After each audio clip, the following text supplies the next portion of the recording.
Hi, I'm Niyatee Sharma, and I'm here to talk about the genesis of my book, My Nest is the Best, illustrated by Sushma Durve and published by Kalpavriksh. Having a background in design and architecture, I've always been fascinated with the built form.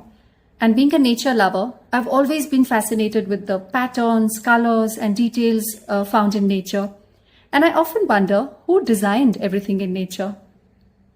On one of my nature walks, I came across a nest of a weaver ant fallen on the ground, and I remember looking at it and wondering how did such tiny ants make such a fascinating structure using leaves?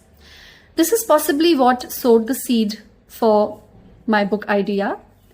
Later during COVID days, I noticed several insect and bird nests in my garden, like the paper wasps' nests or the bulbuls who built several nests, the tailor bird nests, and even sunbirds. I observed that while the bulbuls made a new nest for every breeding cycle, the sunbirds used the same nest for 3 consecutive breeding cycles before the nest finally gave away. This was enough to pique my curiosity, and I began researching more nests in nature. That is when I came across such fascinating examples of bird nests in nature. When I took this book idea to Kalpavriksh, they suggested a few more birds I could research, and finally we knew we had a book. Let me take you through some of the fascinating examples of bird nests in nature.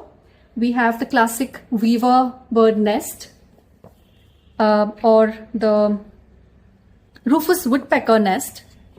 The rufous woodpecker actually builds a nest inside the nest of an acrobat ant.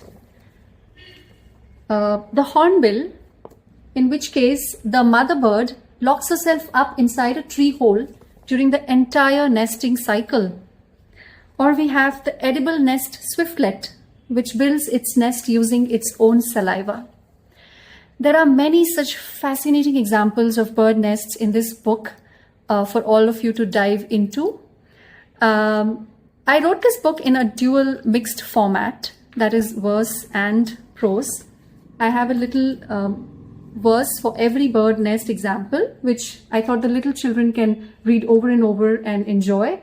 And there's also a big informative paragraph which the older children can dive into to pique their curiosity. And what can I say about Sushma Durve's illustrations? They are just so fabulous, and they bring out the natural world so beautifully. I think the birds themselves will also approve. I hope that this book will encourage children to step outside and explore the great outdoors, and to take up birding and observe bird nests, and basically fall in love with nature. Thank you so much.